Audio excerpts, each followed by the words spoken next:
अगोदरच देऊन टाकलाय. काय पेपरला परीक्षा येणार, पेपरला प्रश्न येणार. तुम्ही इथे अभ्यास करायचा, एक एक मार्कासाठी इथे प्रयत्न करायचे आणि जो पेपर येणार आहे तो श्रीमंतांना अगोदरच पोहोचलेला असणार. लागणार आहे का तुमचा नंबर?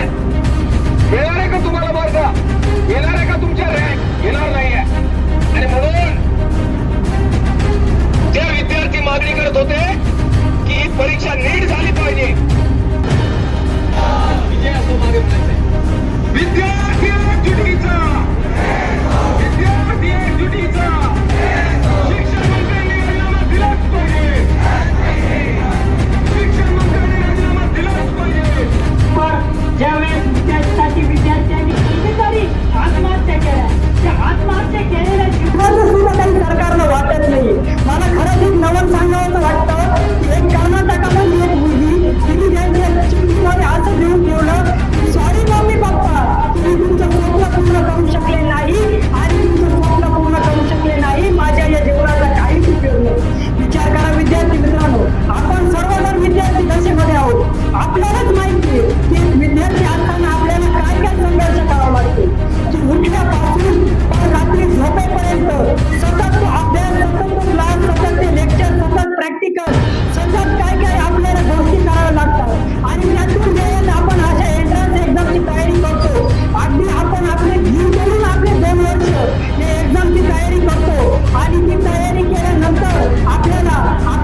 शिक्षणाबद्दल, शिक्षणाच्या व्यवस्थेबद्दल तुमच्या मनात संताप निश्चित आहे. हा संताप व्यक्त करण्यासाठी जवळपास कॉलेजच्या पासून इथपर्यंत 1-2 किलोमीटर तुम्ही चाललात. यातून हे स्पष्ट होत आहे की तुम्हाला जी काही शिक्षण व्यवस्था चालली आहे ती अजिबात मान्य नाही. काय केलं या सरकारने? विद्यार्थी बघितले नाहीत, मुली बघितल्या नाहीत, लहान मुलं बघितली नाहीत, महिला बघितल्या नाहीत आणि बेजुलूम पद्धतीनं लाठीचार्ज केला. विद्यार्थ्यांची काय मागणी होती? गोरगरिबाची पोरं पैसे कमवतात, त्या पैशाचा झीज करण्यासाठी रक्ताचं पाणी करून दिवस रात्र जगून शिक्षण घेत आहेत आणि ते शिक्षणाचे पेपर ज्या वेळेस होत आहेत ते फुटू नये, ते व्यवस्थित घ्यावं एवढी साधी मागणी या विद्यार्थ्यांची आहे. काय केलं जात आहे? शिक्षणाचा बाजार करून ठेवला आहे. भांडवलदारांनी शिक्षण केवळ फक्त शिक्षणाची भांडवलदारांचीच मक्तेदारी आणि मोठ्यांचीच मक्तेदारी अशा पद्धतीने या ठिकाणी शिक्षणाचा बाजार करून ठेवला. काय मागणी आहे की गोरगरिबाच्या पोराला त्या ठिकाणी न्याय मिळाला पाहिजे. जी काही मार्क मिळत आहे गोरगरिबाच्या मुलाला ते मार्क ज्या पद्धतीने मिळत आहेत ते प्रामाणिकपणे मिळत आहेत, त्याचा बाजार होऊ नये, त्याची विक्री होऊ नये एवढी सारी मागणी केली. डोके फोडले त्या ठिकाणी, लाटा बुक्क्यांनी तुडवलंय, जसं पाहिजे तसं मारलेलं आहे. मार खाणं विद्यार्थ्यांना काही नवीन नाहीये. विद्यार्थी दशीच्या चळवळीमध्ये मी काम केलेलं आहे. मागच्या 25 वर्षापूर्वी अकोल्यात सुद्धा रक्त सांडण्याचं काम या अकोल्याच्या मातीवर या विद्यार्थ्यांनी केलेलं आहे. या ठिकाणचं सुद्धा या शिक्षण संस्थांना पुढे शिकवण्याचं काम या ठिकाणच्या विद्यार्थ्यांनी केलेलं आहे. रक्त सांडणे, लाठीचार्ज होणे, विद्यार्थ्यांवर हल्ला होणे ही काही नवीन गोष्ट नाही. मात्र ज्यांच्याकडून ही गोष्ट दडपली जाते त्यांना ही शिक्षण व्यवस्था रद्द करायची आहे. मनुवादी विचारसरणीची ही लोक आहेत. मनुवादी विचारसरणी काय सांगते तर लेकरावाल्यांना मोठं करणारी स्त्री शिकलीच नाही पाहिजे, ती मोठी झालीच नाही पाहिजे.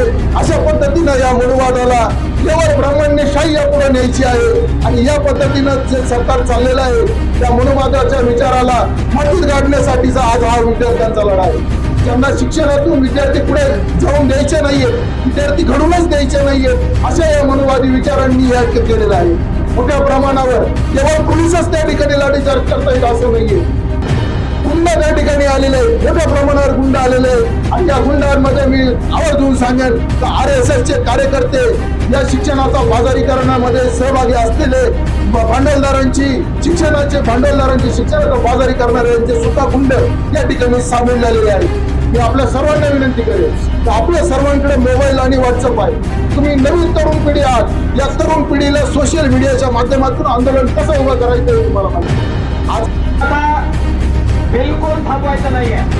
एका कॉलेजमधून सुरू झालेला हा लढा आपल्याला उद्या पॉलिटेक्निक कॉलेज आहे, अगस्ती विद्यालय आहे, मॉडेल हायस्कूल आहे, वेगवेगळे राजूर असेल, कोकण असेल तिथले कॉलेजेस आहे, सगळ्या ठिकाणी अकोल्याचा बालेकिल्ला हा आपल्याला पक्का करायचा आहे.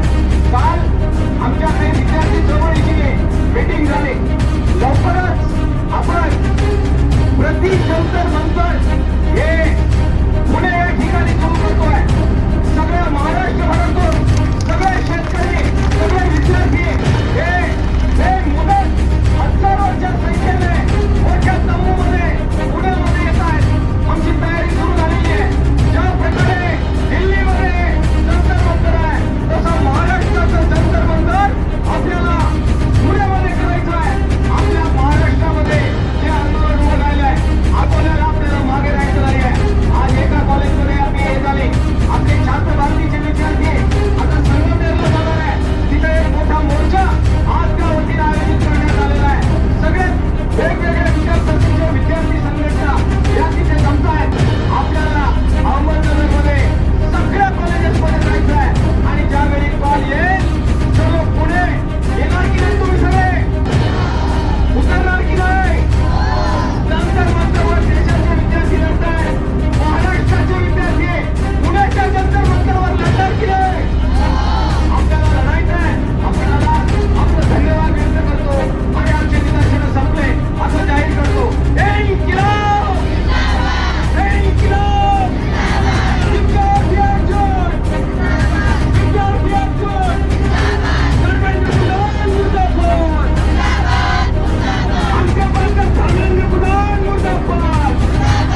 या ठिकाणी आपण जर बघितलं तर राज्यामध्ये नाही तर देशामध्ये एक असं वातावरण तयार झालेलं आहे की हे विद्यार्थी नसून हे आतंकवादी आहेत. या आतंकवादी म्हणजे विद्यार्थ्यांना आतंकवादी मानणाऱ्या या सरकारचा प्रथमतः मी जाहीर निषेध करतो.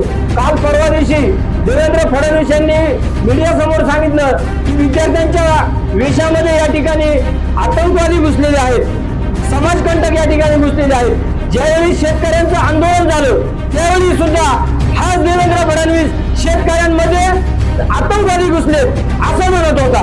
आणि मला या ठिकाणी खेदाने सांगावं वाटतंय की जर कदाचित ज्यावेळी त्या खिरीमध्ये ज्यावेळेस ते आंदोलन झालं त्या आंदोलनामध्ये अक्षरशः त्या अजय मिश्र टेनीने शेतकऱ्यांच्या अंगावरती गाड्या चालवल्या. आजही अंगावरती शहर येतात मित्रांनो. 6 शेतकरी त्या ठिकाणी मृत्युमुखी पडले. त्यावेळी जर या सरकारने त्या टेनीचा जर राजीनामा घेतला असता, त्या कृषी मंत्र्याचा राजीनामा जर घेतला असता तर आज ही वेळ या ठिकाणी आली नसती. तरी पण देर आहे दुरुस्त आहे. आज आपण सर्व मित्रांनी या ठिकाणी आंदोलनाला पाठिंबा द्यावा याचबद्दल मी सर्वांचं अभिनंदन करतो. आणि या सरकारला आपण याच माध्यमातून दाखवून देऊ की आम्ही आजही एकजूट आहोत. शेतकरी जरी असलो तरी विद्यार्थ्यांच्या पाठीमागे उभा आहोत आणि आम्ही मागे हटणारच नाही जोपर्यंत हा धर्मेंद्र प्रधान यांचा राजीनामा होत नाही तोपर्यंत आम्ही मागे हटणार नाही. आम्ही सर्व शेतकरी नेते, सर्व शेतकऱ्यांचे पुत्र, सर्व शेतकऱ्यांचे पालक आमचीच मुलं आहेत नाही, ही आमचीच मुलं आहेत तर सर्व नोकऱ्यांचीच मुलं नाहीत नाहीये. त्या ठिकाणी काल नगरमध्ये एक आजीबाई गेली होती. त्या आजीबाईला म्हणजे एक आजीबाई जाऊ शकते आणि अरे भाजपच्या अंड्या पिल्ल्यांना अजूनही सुद्धा तुमचे सुद्धा मुलं आहेत, तुमचे सुद्धा मुलं आहेत जे शिकत आहेत, जे पोलिसांनी ज्या काल लाठीचार्ज केला ज्या मुलांवर त्यांची सुद्धा मुलं त्या ठिकाणी शिक्षण घेत आहेत. असे 4-5 काल अजित अंजुम यांच्या व्हिडिओवरती मी बघितलं. 6 लोक असे आहेत जे पोलीस मध्ये आहेत आणि त्यांची मुलं त्याच बाजूने आंदोलनामध्ये आहेत. तरी पण ती मुलं असं म्हणली पप्पा आम्ही आंदोलनातून मागे हटणार नाही. याला म्हणतात खऱ्या अर्थाने एकजूट. आणि अभिजित इतके कोण आहे तो, काय घेणं आहे त्याला, चांगला नोकरीला होता ना, अमेरिकेमध्ये काहीतरी काम धंद्याने शोधत होता ना. सोनम वांगचूक सर काय त्यांना गरज होती हे करण्याची. अरे 20 दिवस 20-21 दिवस उपाशी राहणारा माणूस या ठिकाणी कशासाठी कोणासाठी लढतोय हे या सरकारला दिसत नाही का. आणि तरीही एवढं होऊन सुद्धा देवेंद्र फडणवीस आजही आंदोलकांनाच नाव ठेवत आहे.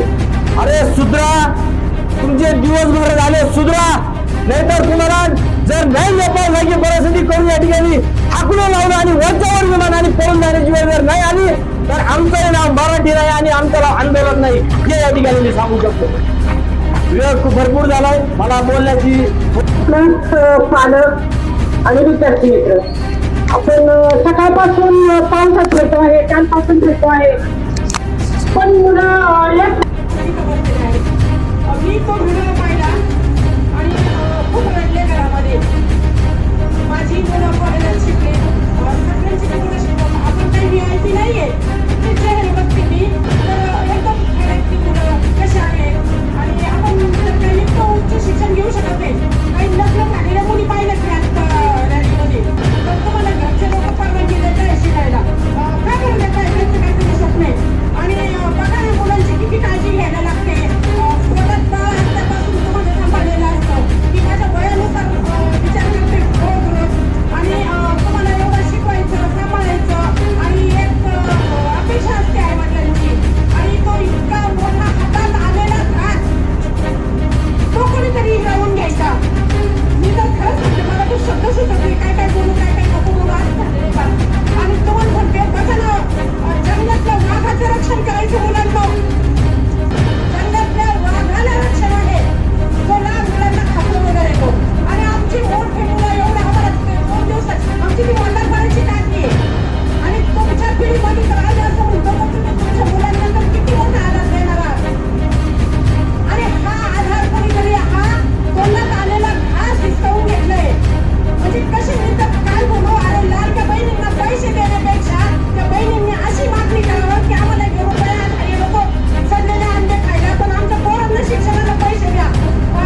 की माझ्या लेकरांना पैसे द्या बाबा.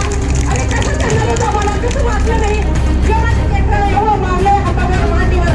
आणि मी तर असं म्हणते की पालक या नात्याने बोलते सर्वप्रथमाशी सांगल की राष्ट्र सेवा दलाची सामाजिक कार्यकर्ती प्लस छात्र भारतीची आई आहे मी. म्हणून मी शेतातलं सगळं सोडून किती आले मुलांना माझाही मुलगा ज्या कॉलेजचा बेस्ट स्टुडंट आहे त्याच कॉलेजचा